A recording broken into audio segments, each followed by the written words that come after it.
Welcome. You are watching episode 128 of Regional Wrap, pre-recorded on Tuesday, 9th of April. Regional Wrap providing an insight on the issues affecting regional Australia and giving a voice to regional residents. My name is Bill Bates, and joining me on this episode, how a glacial globe aided human movement to ancient Australia. My guest is Dr. Ray Tobler. Ray is an Australian Research Council Discovery Early Careers Researcher Award Fellow, whose central interest lies in understanding how the evolutionary process have shaped the remarkable biology diversity observed in humans and other species. In his PhD work, Ray used population genetics datasets to explore how fruit flies adapt to novel thermal environments.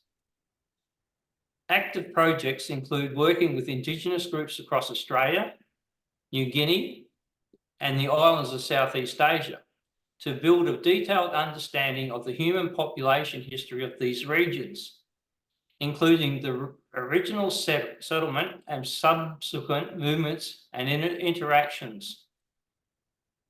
An emerging focus involves leveraging large genomic datasets to investigate how historical evolutionary processes, including adaptation, have shaped modern human disease and exploring the potential of evolutionary genetics knowledge in the development of novel medical treatments. Welcome, Ray. Thank you. Thank you, Bill. Wow.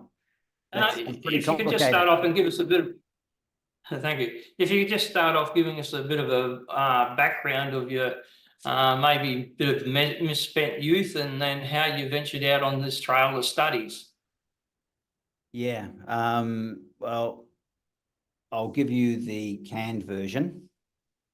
So I'll, of course, people might know from my accent, after hearing me speak for a little while, that I'm from New Zealand, although I guess I've been living in Australia this stint for nearly 10 years.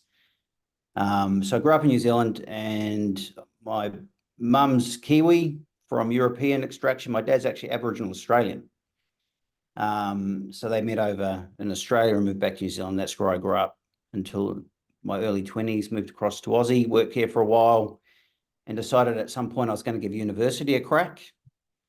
And then that's where the intro sort of kicks in. I did my PhD in Vienna in Europe, and I did it in fly genetics. So fruit flies, which are a model organism for understanding evolution and genetics and biology. And then I finished that in about 2016 and came over to Australia to the University of Adelaide, where I worked on a project called the Aboriginal Heritage Project. And that's obviously relevant to what we're going to talk about today, because that was a big project looking at the history of Aboriginal Australians using genetics. And I've been here ever since. A couple of years ago, I moved across from Uni Adelaide to ANU. I'm now working a bit more closely with linguists, archaeologists, anthropologists, working not just in Australia, but also in Indonesia and most recently PNG, southern PNG, so quite close to the Torres Strait. And like was mentioned in the introduction, the focus really is on trying to reconstruct what people have been up to over the last 50,000 years since they got to this part of the world. So that's me. I suppose it's no surprise that you did your PhD in Austria, in Vienna, because that's the home of basically the father of genetics, Gregor Mendel, Johann Mendel. And I think a lot of people who went to high school, touched on genetics then. I think from my memory, it was I think there was two main things. I think it was some sort of some sort of flower or something, a pea or something that they were doing the genetics with, the first understanding. But the old fruit fly, he's a pretty common beast for a lot of genetic study. And I presume that's mainly because the generation time between one generation and that's quick. So you can get the adaptation in a much shorter time than doing it with other species. Yeah, yep, that's pretty much how it panned out in my understanding as well. So yeah, peas, and Mendel was really famous for laying down the basic understanding of genetic inheritance. So how certain traits are passed down generation after generation, and his model organism were peas, and he picked a couple of features of peas, traits as we call them, to focus on. And it was really remarkable work, really painstaking stuff. But as a monk, he had plenty of time to do that sort of thing. But he was also really an experimental pioneer in biology as well, and setting that up and structuring it properly. And then Drosophila kicks in the start of the 20th century. And there's a series of labs that were quite prominent in North America and the UK, where they were looking at going from Mendel's rules to actually understanding what is the genetic basis, where is it located, what is the structure of these molecules on which inheritance is based. And so we didn't know what DNA was at that stage. We're still 50 years away from working out what the actual molecule looks like, because we didn't have that technology at that point. But they took the rules a bit further, the understanding at that point. And Drosophila was absolutely essential in understanding how that worked. I think it's sort of interesting with Mendel is that not only was he a priest or a monk, he was also a mathematician and a meteorologist. And then he is the first person to look into genetics. So he had all the things there. And it's interesting, the meteorology part of it is, well, he would have been aware of temperature and environmental changes that sort of was mentioned in your introduction, is the temperature effects on these environments and that. So it's certainly amazing that how some people were well ahead of their time. Oh yeah, he was remarkable. Yeah, and we wouldn't have modern genetics and evolutionary biology without Mendel. I guess Darwin gets a lot of raps, and he should, for coming up with or formalizing the idea of natural selection. There was also Alfred Russel Wallace, who actually worked a lot in Indonesia, who also had a very similar idea to Darwin. But Mendel's laws, and that you learn this at high school, are absolutely essential to understanding inheritance. So how we actually get that genetic basis passed down generation after generation to reliably reproduce those characteristics of organisms that we're interested in. So yeah, he was huge. I've noted you got on a lot of papers, but two papers in particular I want to sort of focus on is the 2023 paper was talking about where is it here? It was about the role of genetic selection and climate factors in dispersal of anatomically modern humans out of Africa. That's the latest one. And then the 2017 Aboriginal mitogeomes reveals 50,000 years of regionalism in Australia.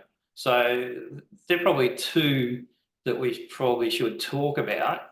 And I'd like to start with the latest one first, because we have to get out of Africa to get to Australia. So I think the dispersal of modern humans is interesting. In fact, humans, we're sort of the first group that sort of had that advantage, although Homo erectus and that did have opportunities of glacial periods, but the glacialization in the 70,000 odd years ago just changed the dynamics of the coastlines did that aid movement for humans, the modern humans, to move more rapidly? Because suddenly you've got the sea level drops of 100 meters, and you have all this more like plains area to run around of a lot of the coasts, and then and especially the connection from Asia to Australia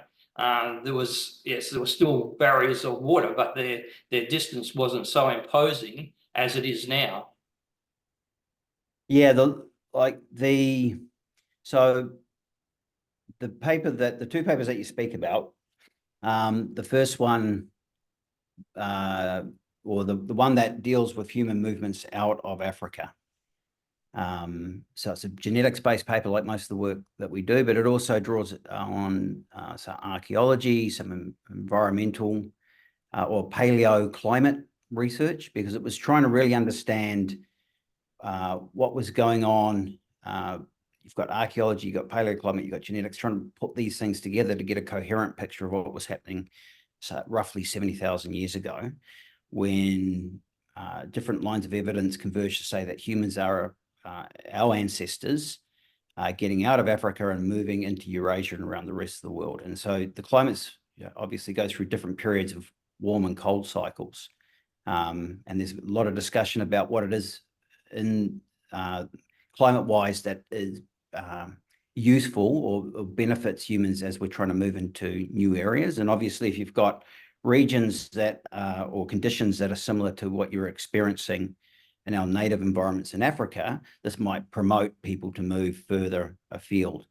But then, of course, humans are pretty adaptable as well, because, of course, we have culture, we have technology, we have cumulative technology. So the more we learn and we can pass that on to our descendants, we can innovate new technologies. And this can also help us to move into areas that perhaps we're not so familiar with ecologically from our past. So it doesn't have to be that way, right? Like, I think when you think about human history, you can sort of throw out the rule book in many regards from what you see for other animals, because we have these additional capacities. So it's always going to be a bit contentious as to pinning down whether it's, environmental changes that were relevant, or or saying that was the most important thing. It's probably sort of a whole combination of factors. And the stories that we tell as scientists are in many senses always a simplification and never the complete picture. But I think we're starting to now, because our tools are getting better and better, our data sets are getting better and better, and we're getting lots of layers of convergence from different disciplines. We're starting to pin down certain key features, I think, of that history that have been important, and certainly climate is one.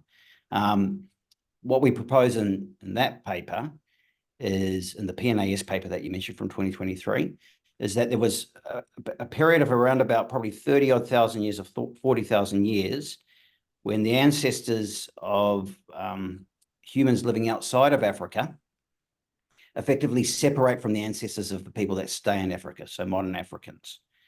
And because the genetic record separates them out about 100,000 years ago fairly consistently. And then you've got this 30 or 40,000 year gap to the common ancestor of all humans outside of Africa. So we all share, we all descend, for people living outside of Africa, from a common group.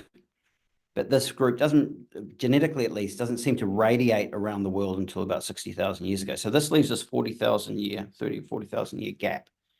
And we're not really, genetically, we don't really know what's going on there, because the genetics doesn't really tell you too much. So you start looking at archaeology, you start looking at climate research to try to fill in those gaps. But what we found is that if you look at the way people were adapting in this period between 60 to 100,000 years ago, we see evidence of particular genes that have associations with cold and arid conditions that start increasing in frequency over this period.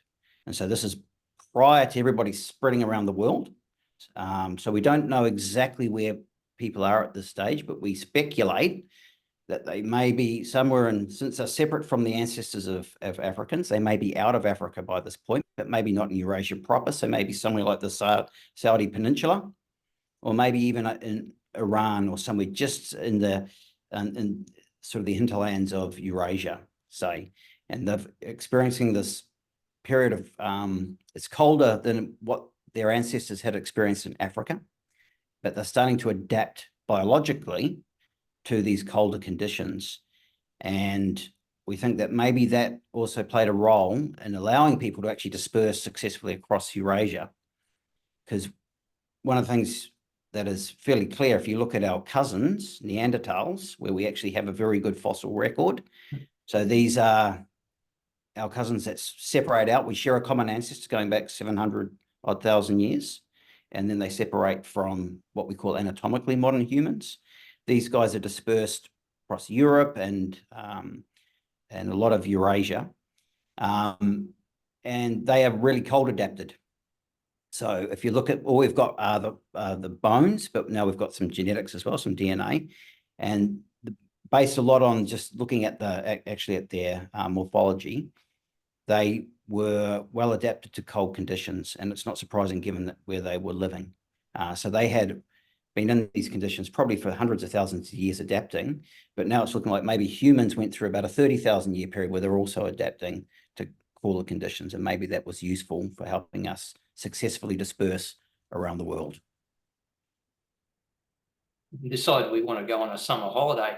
But one of the interesting things is how quickly we just moved when we did start to move. I mean, Yeah.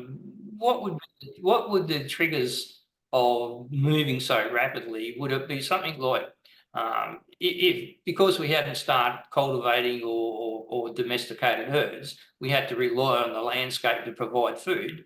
And if we stayed in one place too long with too many people, we'd probably deplete the food stocks. So it would be important for after a couple of generations that people move on and find new food sources. Do you think food sources would have been a factor in the need to move pre-cultivation and domestication of animals? Yeah, it's a really good question, and I think how do you go about answering a question like that? So archaeologically, that's where most of our evidence is coming from. Obviously, in the past, you get records of the climate, so archaeology is sort of telling you where people were at particular times. You can pinpoint people in the landscape. You can also get estimates of what people were doing in that landscape, so what they were eating. Perhaps the numbers of people that were there, some sense of intensification, but that's really our primary way of looking at the past and what people were doing, and that's extremely patchy. And in a lot of the areas that are really important, like Saudi Arabia, for instance, which is that bridge between Africa and Asia and Europe, the conditions for archaeology are not amazing. So things aren't lasting for long periods of time, certainly like 70 or 80,000 years, it starts getting a bit more difficult, but stone tools, for instance, will remain. So there is bits and pieces of information that can point to what people were doing at that stage, and sort of group sizes and things like that. Genetics is another indirect way of learning about these things too, but it's not so informative, at least not the stuff that I've seen about this time, other than say that the populations of humans at that time were probably a bit smaller than what we see today, well, certainly from what we see today, as it's obviously gone crazy in the last couple of thousand years. So it's hard to sort of know what human groups, we were hunter-gatherers, like how they interacted with their environment and what would have motivated them to move, other than things like curiosity, right, just seeing what's around the corner. But if you are depleting your environments, then you've got to move. But how fast you're going to deplete an environment of food resources, I mean, archaeologists and anthropologists actually do look at that by working with people, hunter-gatherers living in different parts of the world today. But obviously the conditions today, the technologies today may not necessarily one-to-one matches in the past. So it's a really good question. I'm sure people do, there will be literature out there where people are discussing this, thinking about this. But I personally don't know too much about that myself. I would think that if you're going into new environments that you're not so familiar with, you're probably going to deplete them a little bit faster. Or you're not going to be able to extract as much energy out of an environment as efficiently as what you would from your native environments. So there might be a motivation just to keep moving and pick on the things that are easy to get. Yeah. I suppose one of the things I wonder is if people wanting to move, but there was already a group of people here, whether they had to move around them or did they keep pushing people further out? Or did people go around that lot and to move to new areas? Because usually when different groups of people meet and there's a finite resource, they tend to have a bit of a battle. Yeah, so no doubt we would have been bumping into our cousins, our hominin cousins, along the way, and we have actually in our genomes, in our DNA today, we carry some of those interactions where they actually resulted in children. So we weren't just bumping into one another, we're actually having kids as well. So that also poses some interesting questions about what those interactions were like. So there was no doubt competition for resources, probably in some cases where resources weren't super abundant. But we also ended up having kids as well. I think some of the theories about human movement, and I'm certainly not an expert on this, but there are ideas that perhaps we stuck coastlines a lot, where we had previous experience of exploiting coastal resources. And so then even though maybe these new environments that you're moving into are quite different from the ones that you had in the past, the coast is somewhat similar, right? You can still go out and forage for similar types of fish and shellfish and etc.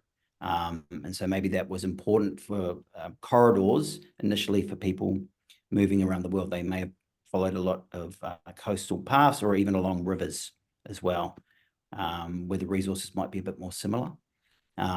Yeah, but fantastic questions. Well, the interesting thing, well, the most important thing, at least we survived, they didn't. Well, they survived in Good us. on for us. Yeah, but I mean, not as a group. Yeah, but they're only a very small portion of us. But the other thing is, we've also seemed to have a mechanism that we can quite readily, modern humans can adapt to the environment. And I suppose looking at the different races and that we've become in different areas, sort of speaks volumes to our ability to change to a set environment. I just had and even real modern humans only in the last 2,000 years.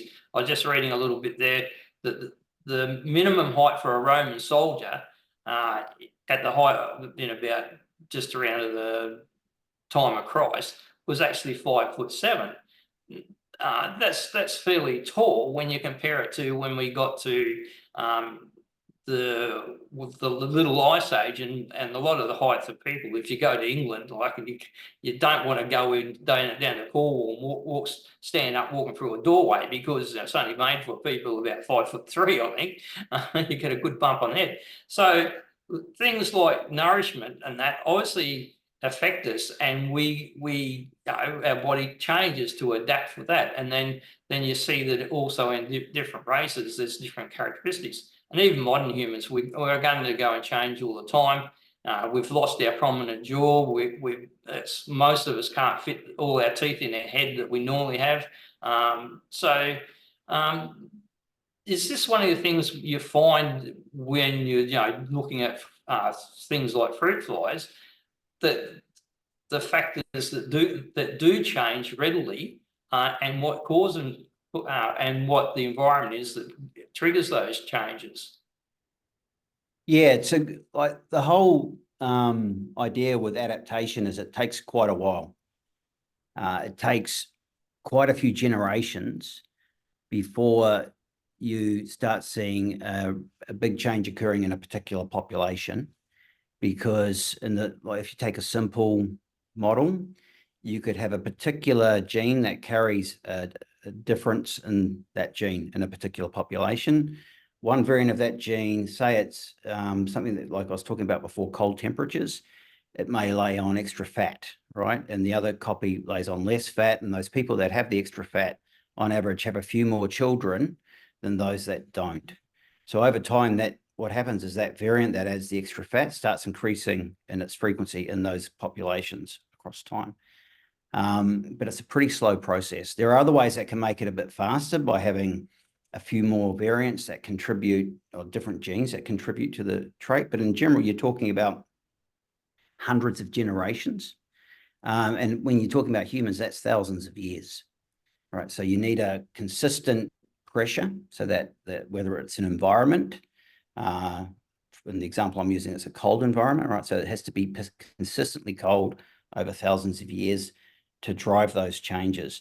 And most of the populations around the world, we're talking about 60 odd thousand years, maybe 100 odd thousand years of differences. So enough time to generate some changes across different human populations, and you see that they are persistent, like skin color and things like that. But in most cases, we're not that different.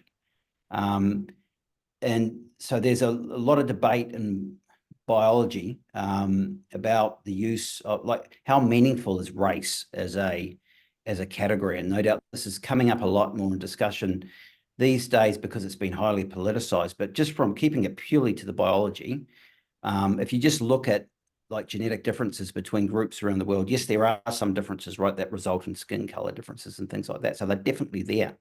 And in fact, they need to be there. Otherwise, these ancestry tests that people do wouldn't work, right? You couldn't actually go in and look at what they do is they look at genetic differences, and you use a big database of DNA, and you just look at, basically you've got a reference collection of DNA from all different parts of the world.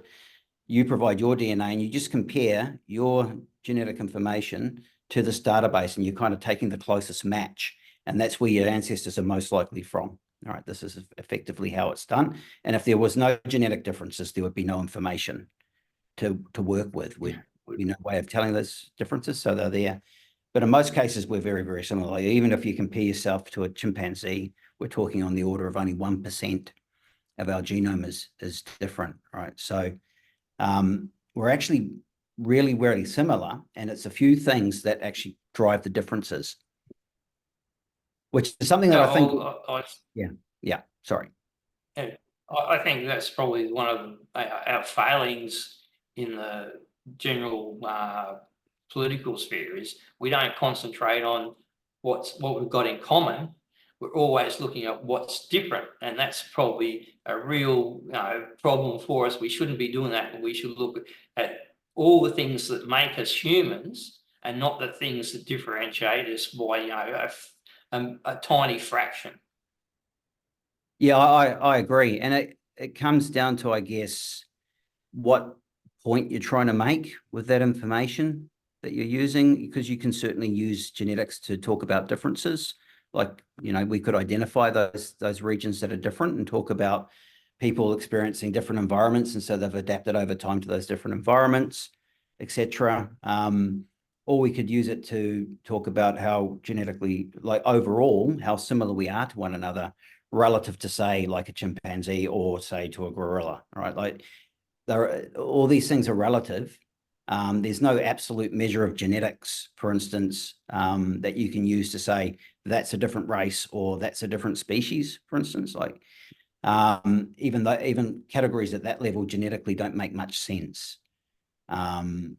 So I'm just very mindful of, when it's brought into the political arena, be very aware of what that person's actually trying to say, right? You can use information for all sorts of purposes, especially when you're talking about statistics, and you can cherry pick results. And we're in a period now where we're getting very good at creating arguments based on looking in a certain direction and kind of ignoring other bits of information. And of course, that's a bit dangerous. Language is getting a bit dangerous at the moment. But I'll just put up a screenshot now. This is the period in the middle of the last glacial period, I suppose, where you got the interconnections from New Guinea to Australia, as it was called then. Sahul, is it? Sahul. Pardon? Sahul. What's the proper Sahul? Sahul, yeah. Sounds a bit Arabic. Yeah. I'm not sure where it comes from, where the word comes from, yeah. It seems more Arabic than a sort of English.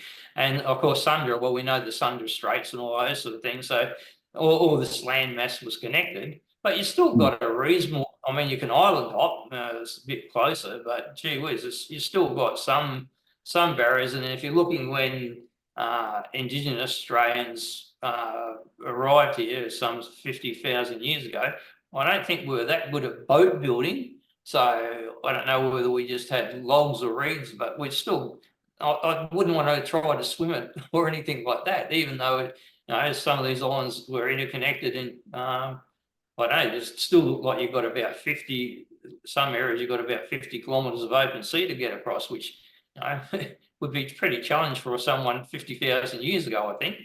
Yeah, I agree. So there's been studies investigating whether it be possible at all just to swim across or just to drift, like jump on a log.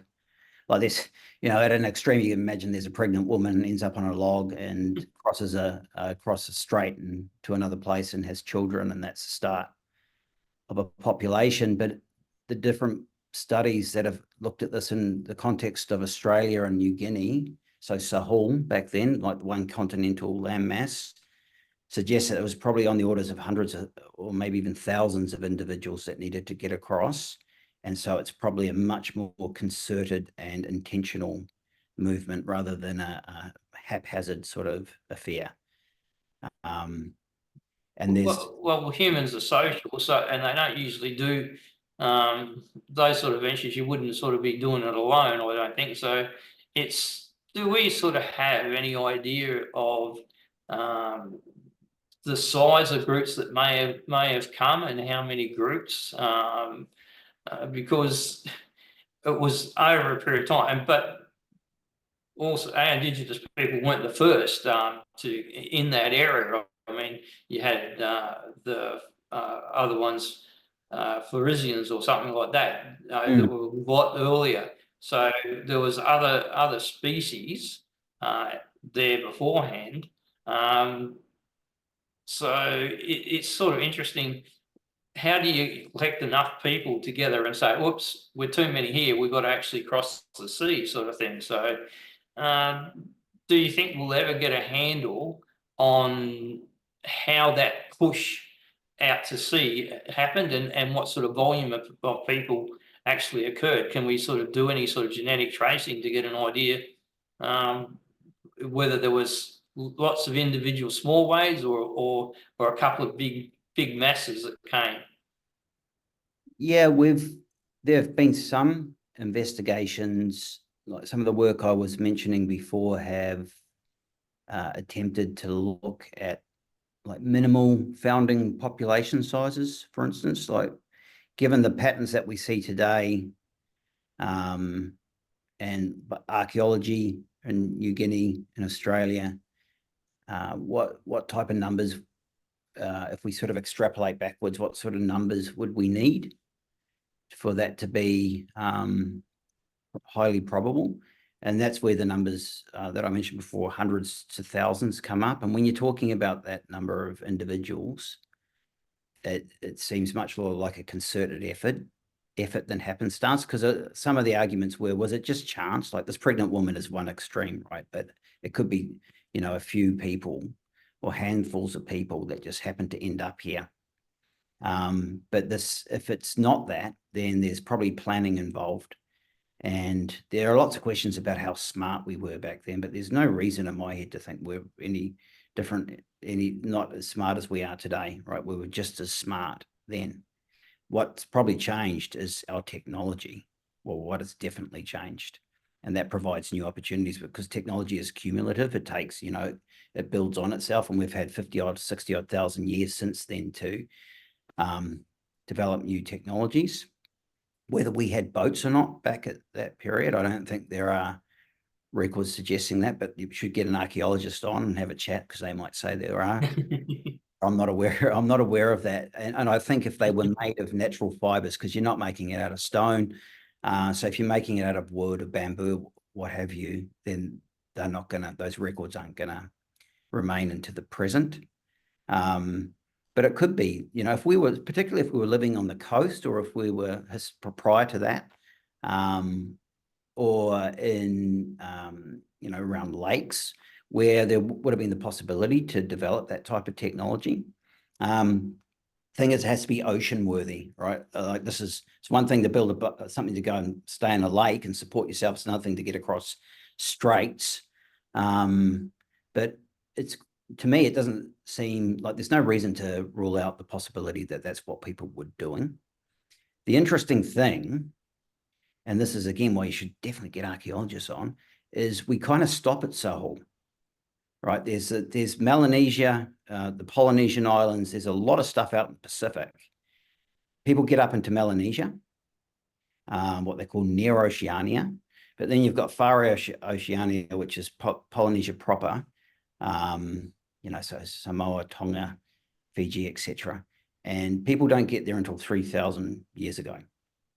All right, so we've got boats. Well, no, I don't know if we've got boats. We may have boats, but if we do, we're not taking them further out, going further eastwards from that point, which is interesting.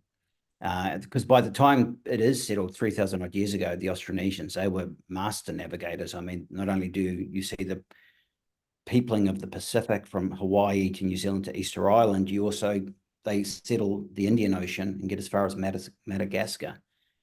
So obviously they're quite remarkable in their knowledge of sea navigation. Now, I suppose the interesting thing is, while we're sort of stuck moving into the Pacific and that, modern man did manage to go across the Bering Sea, and although it was probably an ice back then, and then get into North America and rapidly spread out through North America and into South America. So we're obviously kept moving. But the other thing is, of course, the unique thing about Indigenous Australia is they got here, and then all of a sudden we have a climate variation going from a glacial period to interglacial period, and the sea level rises 100 odd meters, and they're stuck. And other people on the other side ain't going to get here too quickly either. So we'll just move on to that situation in regards to, all right, the Indigenous people got here, and then all of a sudden really found themselves isolated because of the interglacial period. And so they probably didn't have that connection back to other food, to Indonesia and things like that, but it would have been lost.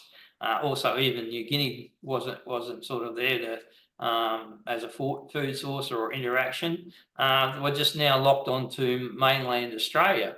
So have we got a picture of, all right, obviously we know they came over in the glacial period, and that's 50 odd thousand years ago. But then what you're trying to also build a picture is how they settled in Australia and why they didn't move back and forth. They sort of locked themselves into different regions. And your 2017 paper is looking at the regionalisation of human settlement in Australia. Yeah. So the paper you're referring to came out in 2016, I think it is now. And there hasn't been too much work subsequently. There was in Australia, there was another paper, I think the following year. We were working with what's called mitochondria, which is just one really quite small bit of DNA, which you can obviously use to look at history, is what we did. But this other paper that came out a bit later was using whole genomes, which are a lot more information, so potentially a lot more powerful. But the stories they tell line up in most regards. And one is where it's fairly clear is that people get here, like all Aboriginal people that were surveyed genetically, and we've got people from many different parts of Australia, all come from a common ancestor that got to Australia, say 50 odd thousand years ago. There's a lot of wiggle room with genetic dates. So we're talking on the order of, 10,000 years either way. And they share the closest relatives living today are Papuans. So the parsimonious explanation is they came together as a group, and then they sort of separated out. We make some guesses basically about what that process looked like based on the mitochondrial data, where Australians and Papuans sort of separate out fairly early. And then you get this separation in Australia that seems to be along each east and west coast. And that also seems to be quite early on in after the original settlement. And then the kind of amazing thing is that these groups tend to stay separated. Like some of the things we're talking about so far are how people bump into each other again and mix. And this is a very common story with humans. It's a very common story with animals and plants. You separate out because you get glaciation, you get changes in temperature, you get changes in conditions where populations can split. And then that changes again. Whatever the barrier was goes away, and these populations come back together. When they're separated, they differentiate genetically. When they come back together, obviously they start converging again. And biology, you call that admixture. And you see this all through human history. The big game changer for humans in terms of tools and technologies to learn about this has been ancient DNA, where you can actually go back in time and you can actually look at before and after these mixing events are happening. And the best studied place, of course, is Europe, where most of this information is coming from. And you see, we've got 3 major sources of ancestry from different parts of the world relating to different movements into Europe. We don't have that level of information for Australia yet, and we don't have that level of information from PNG. And obviously, ancient DNA is tricky here because it's the conditions are not optimal for preservation. But the story that we have at the moment looks like you don't get that sort of mixing in Australia, and to some extent in PNG.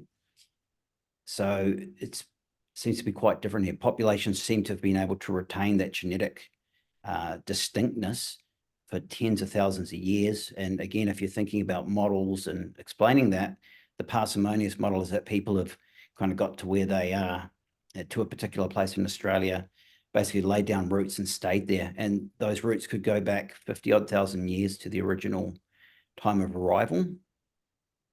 And it's not like that is completely unprecedented. I mean, if you do look at ancient DNA, you do see that people do stay in the same place. They don't, if conditions are not too bad and population sizes are not too big, which is different when you're going back to hunter-gatherer style communities, they tend to be smaller. Then people probably were staying in a particular place for long periods of time, probably thousands of years. And what a big driver of change seems to be is when you get a movement towards farming, to more sedentary lifestyles, population sizes can grow because you've got a fixed resource base.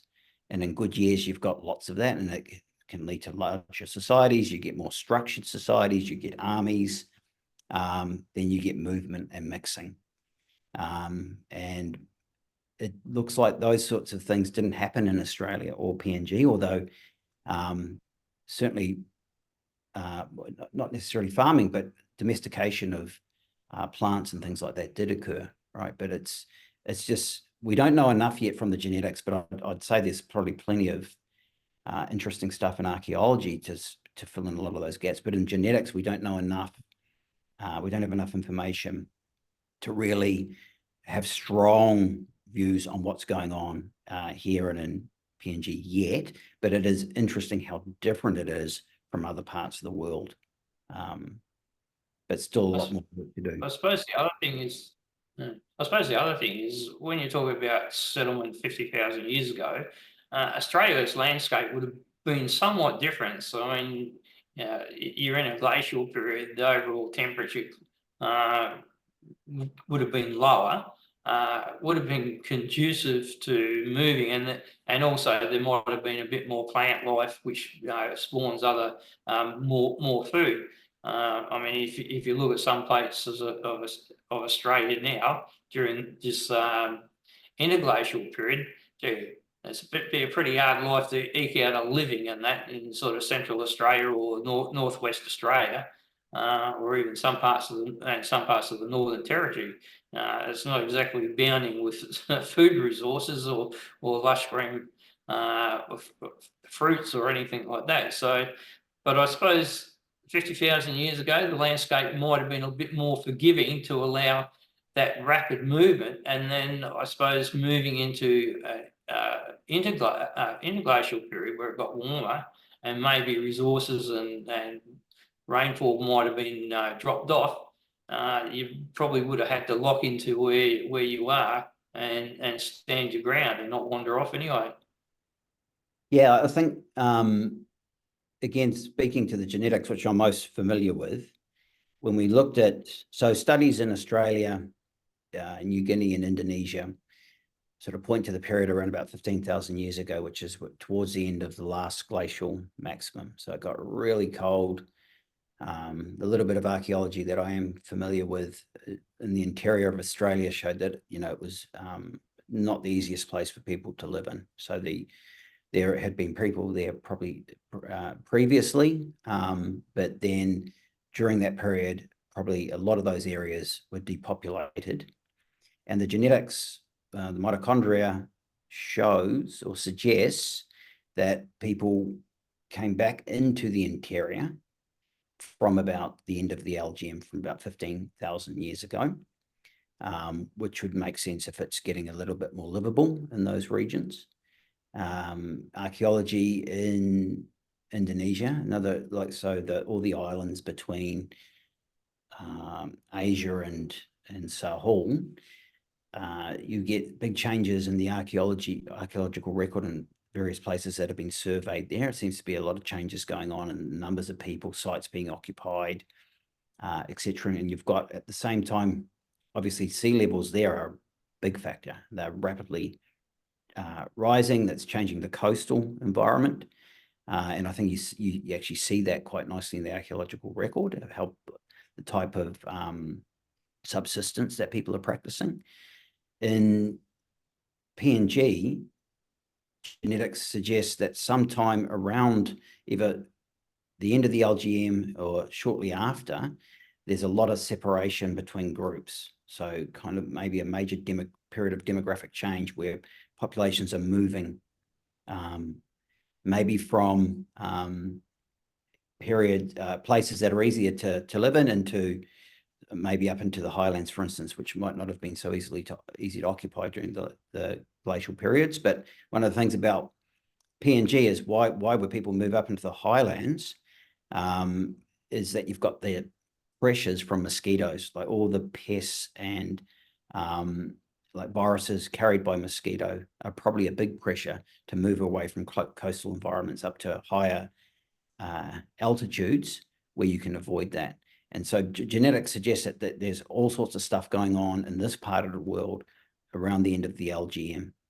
All right, and it has probably been throughout human history, climate has no doubt been a major factor in determining where we live and how we live.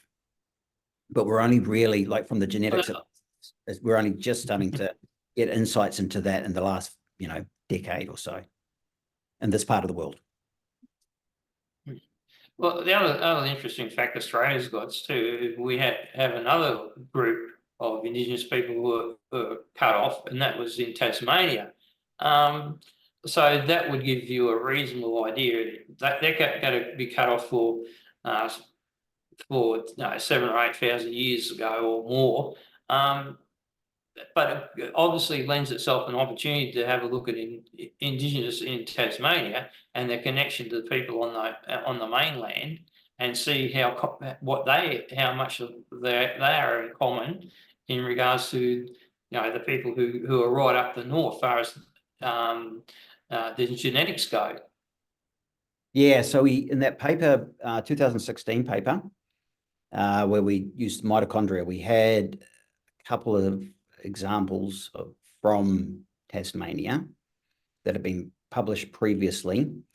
And so we were able to look at how those two individuals related to the 150 odd that we had from the rest of Australia.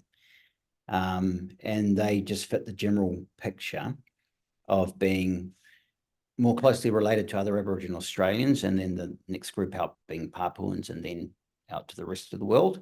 So it seems like they also came in with the same group movement of people 50 odd thousand years ago, whenever that was, but we don't really have enough information to pin with just two samples to pin down when people got into Tassie.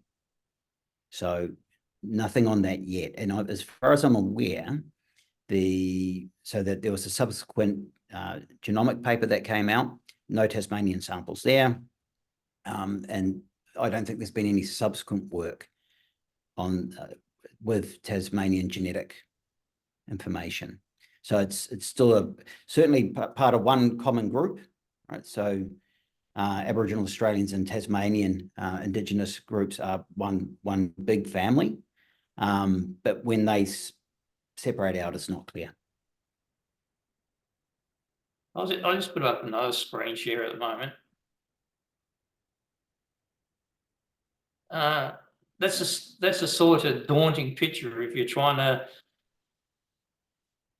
Sorry.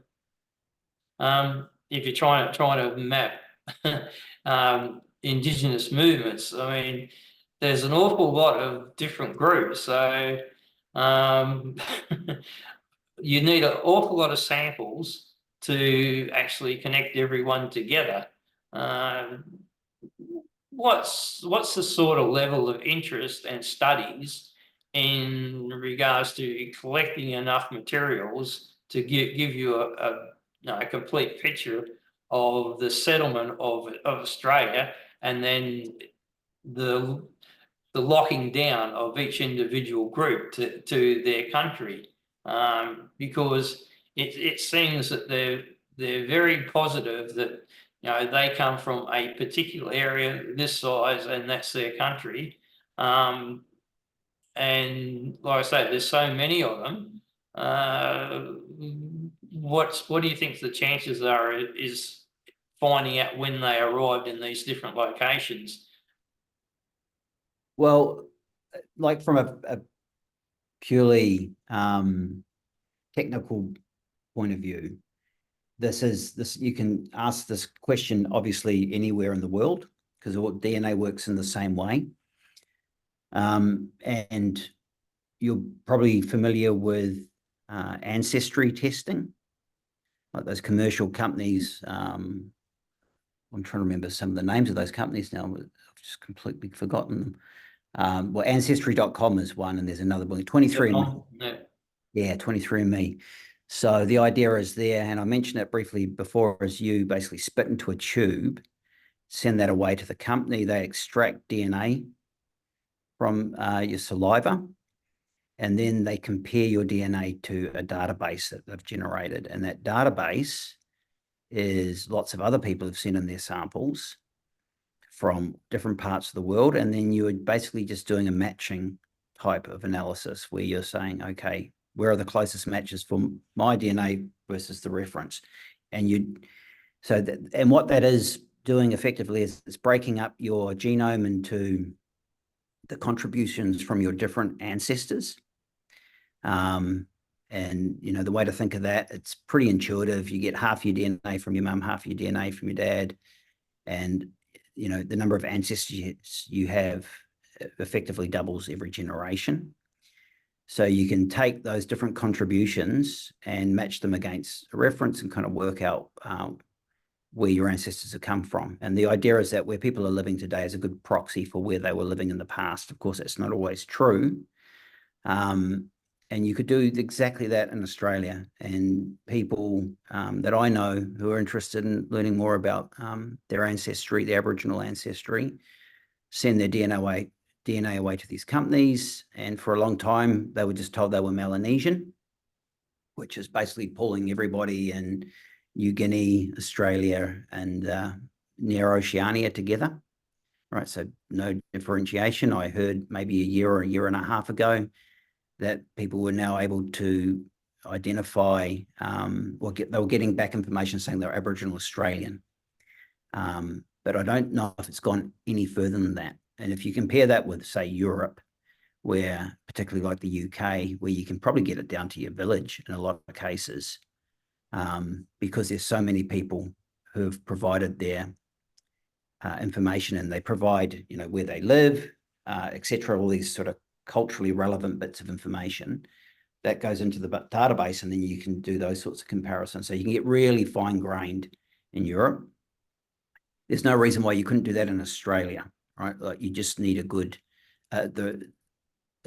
large number of people. And as you pointed out with that map, right, those are the identified language groups. I think that Tyndale may have been identified, an anthropologist, in his work going back 50 odd years ago. But that's a lot of cultural variation there, and you need people from each of those groups to use as a reference, right? And so that's how you get your ancestry. And the other thing is, and I guess getting back to your question, it's a bit long-winded, but when you're looking at history, you're basically just taking that same genetic information and you're putting times on it, because you're looking at when groups on average, how far back do you have to go before they were one group? That's what I mean when I should qualify some of this. When I'm saying a common ancestor, what that means is you've come from a common population, a common group, right? So that's another step that's involved in the genetic analysis. But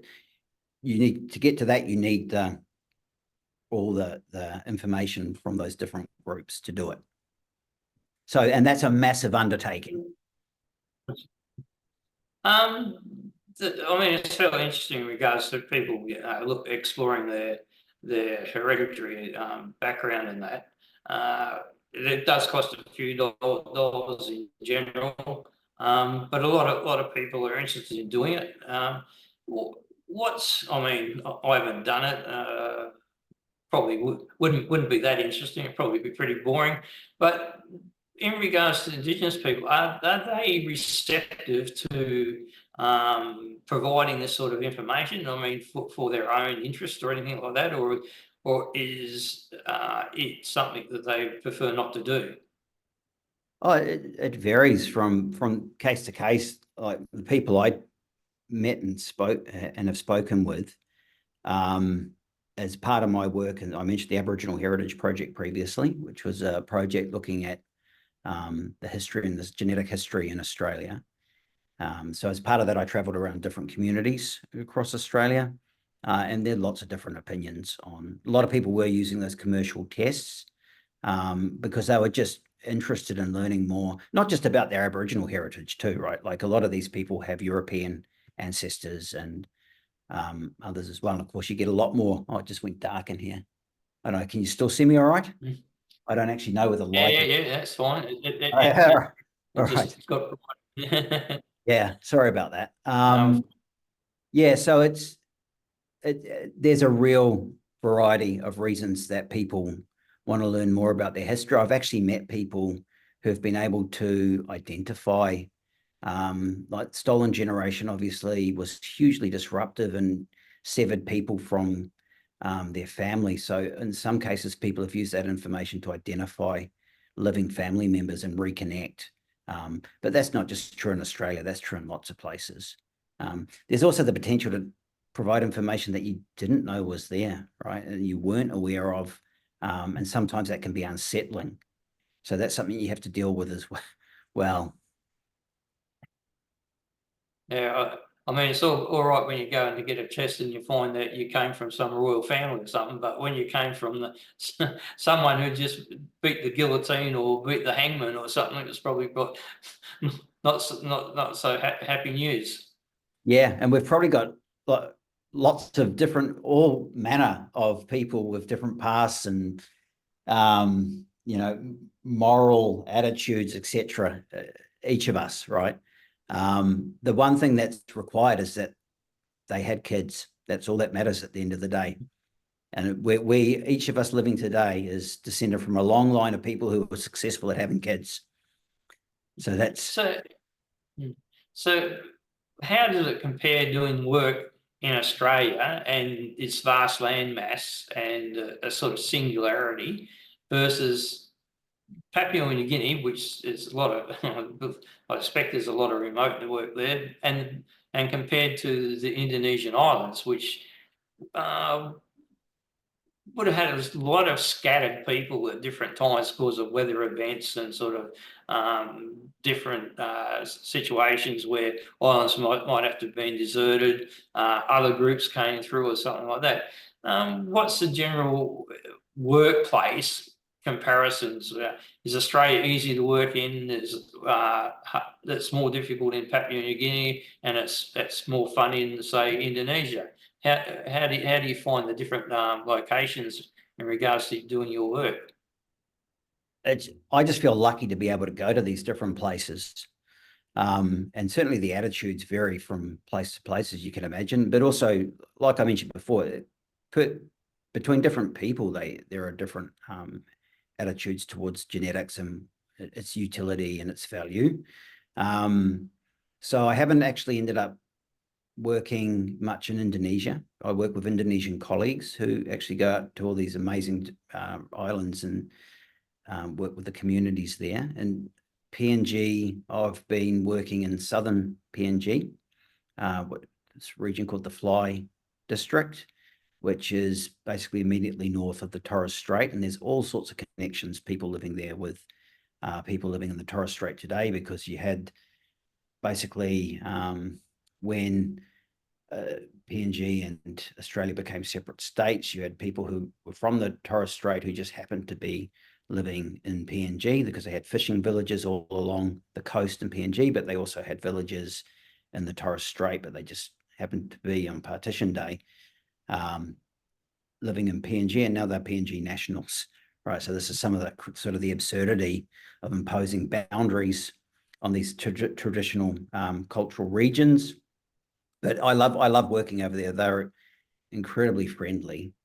And yeah, it's just such an interesting history. We've only just started working there because they still have kinship practices and cultural practices that haven't really been too massively disrupted during the colonial period. I think there's a big missionary presence there, and of course they frown upon certain practices, but there are some things that are so deeply woven into the fabric of the way they live that it would be inconceivable to do away with them. So one of the interesting ones is sister exchange, which is quite common across completely different language groups in PNG. But it's like these small villages will have a practice where basically I will say I marry a woman in this village, then that woman's brother will marry my sister. So it's that sort of arrangement, and it builds and strengthens ties, obviously, across these communities and creates these networks of reciprocity, etc. Right. So there's just these humans are really flexible in the ways that we live, and but we have common problems, but we solve them in different ways. And it's just great to be able to see that it still exists today. Well, I suppose it's better for diversity in regards to genes and in regards to all marrying from the one village sort of thing. It gives you a better genome to base. Plus, if you got relations in another tribe, you might be less likely to go and knock them on the head and have clashes in that if you got your cousins and brothers or that on the other side of the fence. Yeah, exactly. So there's all sorts of benefits from doing it that way. It can create complications too when someone might not have a sister, for instance, so you can't have an exchange, but they've got all these ways of working around it, right? Which are just absolutely remarkable. So I'm endlessly fascinated in the conversations I have with people. Would it be an IOU one sister? Yeah, I think you can draw upon it sometimes. Yeah, if that's I have heard of those types of arrangements, but you can also draw upon cousins, etc. There even may be situations where if one individual is quite wealthy, then you can even buy another person or provide them with financially to sit and as a sister effectively. So people have. There's problems occur and people are pretty resourceful. They find ways. The thing is, you have to come to an agreement, right? And so that's a tricky part. Well, we can get people around the table, but we don't seem to be able to agree on a lot of things in this world. But what's next on the agenda for Ray? So I'm working as I mentioned, in southern PNG. I've got a project going on there that also involves linguists, because a lot of it, what's so interesting about that region in southern PNG is it has, the same number of language families that you get across all of Europe and Asia. In this region, that's probably half the size of Victoria. So it's absolutely, but I mean, PNG in general is remarkable for its linguistic diversity. There's no place like it. So part of it is trying to understand how language diversity evolves and whether genetics is any way helpful by combining them to learn more about how languages evolve, how culture evolves. I'm also part of, I think you had Sean Ulm. Yes, yeah. Go recently. Sean's director of a big centre of excellence that was recently funded, and perhaps he spoke about that. I'm guessing he did mention it. I'm not sure. I know. All I knew is he's off on another adventure digging holes and things like that. He's not a person who's actually sitting in his office too much. No, I mean, that's one of the luxuries. Sometimes you have to. I mean, my job, despite being able to go to some of these places, involves me sitting in front of my computer working with data a lot. That's just how it is. It's not so bad, though. I still get to go to these places. But the Centre of Excellence that I mentioned, that Sean Ulm was director of, it's Centre of Excellence for Indigenous and Environmental Histories and Futures. And that's all about developing co-designed research projects with Indigenous communities here in Australia to work on common problems of interest. And one of the big ones, obviously, is looking at landscape management and managing heritage and cultural history. So that's kicked off, or will officially kick off in July. So that's going to be really exciting to be part of. And then I've also got projects ongoing in Indonesia as well. And one of the questions we're really trying to tackle there is that original movement into Australia. Like, can we learn more about where people moved into Australia? Because there's lots of options as you go across the different islands. And there are two sort of hypotheses about routes, one going more northerly through the islands, one moving further south. And we were wondering whether or not genetics is in any way informative about that process, that history. So that's another project that I've got going on, and that's in collaboration with people from Indonesia. And so that's going to keep me busy for a while. I suppose the other thing is when you're moving from Indonesia to Australia, it's not just simple, like you say, it's not just a lake or something like that. There's some very strong currents out there, so you might intend to take the northern route, but by the time you finish, gee, we're a lot further south than we thought we were. Yeah, no, so exactly. I think it would be a bit of pot luck where you landed at times.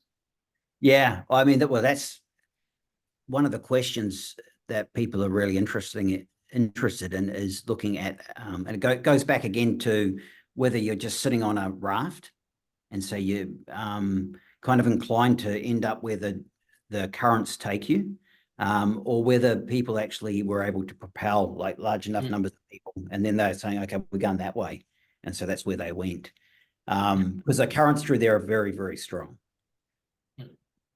Yeah, well, I mean, you've got the Indian Ocean trying to get to the Pacific and vice versa at time, and it's got an awful lot of narrow channels to go through. So Exactly. there is this extremely difficult currents through there.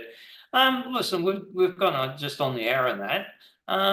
If you could just give us a bit of a wrap up of how you think your work's gone, how your collaboration and who you're collaborating in the future, and besides just the work you've touched on then, what's the future in regards to your mentoring PhD students and that?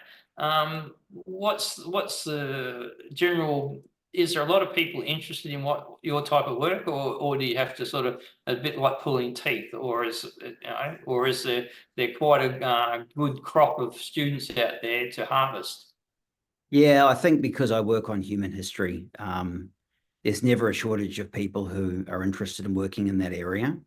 Genetics is, I mean, there's people working with genetics as a tool to understand our past for a while, but it's really only kicked off in the last 20 years and even in the last decade, let's say, because before that, we didn't have the Genome Project. We just weren't able to collect the information that we needed to do this type of work. I think the next phase for me is working more closely with anthropologists, archaeologists, linguists, who have been working with different human groups in various parts of the world for decades, who have a good understanding of what makes humans sort of tick, and bringing genetics as an additional tool to look at, as I mentioned before, you can use it to perhaps to study how languages evolve, like when and where certain languages cropped up and diversified. So I want to bring these genetic tools to those types of questions as well. Genetics is being, you can take DNA from us, obviously, to understand our past, but DNA survives in sediments. So you can actually go into soil, pull out DNA, and of course, if you're looking at an archaeological context where you're taking samples from different layers in through the sediment, you're actually going backwards in time, and you can actually reconstruct past environments. Look at ecology, look at human presence, look at what people were doing. So it's another way to that will complement traditional scientific tools for looking at the past, that may be able to unravel things that we couldn't do before. And this is really kicking off in Asia, in Europe, but Aussie's a bit harder. Obviously, conditions are not so good, but we've got people who have been working here for a while who are a bit more familiar with the conditions and starting to deploy these methods there. So we're at the start, I think, of an era where we're really going to start to push hard against questions that maybe have seemed fairly intractable previously, that we may actually be able to learn a bit more about. So it's actually a really, really exciting time to get into these fields. So I'll be moving more in that direction as well, using not just studying our DNA, but DNA from other sources, including soil in the future. I suppose the future is really teams of different skills and that, from archaeologists to paleontologists to people like yourself, gathering a picture history of things that all occurred in the same time, to put, to give us a good picture. It's probably not up to just one field to give us that picture. Yeah, 100%. Can you hear me? It was just, you've just broken up there. Oh, you're back. We dropped off for a second. No, we're back there. But what I was just saying is we probably need a team of different skills to get these pictures of points in time from people like yourself, archaeologists, paleontologists, even geologists maybe as well. So there probably is a need for these diverse teams in the future. That's my belief personally, and it's one of the obstacles, of course, is that you get very siloed in your discipline. You come specialized in a very particular technique or research region, and you end up not even talking to your own colleagues that often. And there's so much more to gain by working together and tackling problems that you couldn't tackle within each discipline on its own, because the information is just not rich enough. Part of it is having those conversations and then working out how to put everything together. But the Centre of Excellence that I mentioned before is exactly that. It brings a lot of people with different skill sets, including those that you've just mentioned, together with the common purpose of, let's do this co-design research. Just look at the last 1,000 years of change in Australia, and let's work out some strategies moving forward for how to protect country. And let's also bring in Indigenous knowledges as well, because the other thing is people have been living in a particular place for 50-odd thousand years, know a lot about living in that environment and a lot about managing those environments. So when you're working out ways of living, like how to live in a balanced way with the environment in the future, why not bring every tool to the table? And that's part of the philosophy behind this new Centre of Excellence. So it's going to be pretty exciting. Well, we'll hope to get Sean back on sometime in the future, if we can ever be locked down. Yeah, no, it's fantastic. We're frozen again. Oh, sorry. Can you hear me? I can hear you. It's just froze, but yeah. So like last time I heard from Sean, he was digging a hole in Lizard Island, but that was a fair while ago. Anyway, look, I'd like to thank you for your time today. Really appreciate it. I hope you enjoyed the chat. If you just hold on the line, I'll just introduce next week's show. But again, Ray, thanks very much for your time. Really appreciate it. Yep. Thank you, Bill. It's a pleasure. If you enjoyed today's show, please like, share, and subscribe to our Facebook page and subscribe to our YouTube channel. Join me again next week, and my guest will be the member for Hinkler, Keith Pitt, and we'll be talking about energy in Australia and the variations that people have got in regards to renewables versus nuclear and sticking with old fossil fuels. So we'll have that discussion. So please join us again next week. Thank you.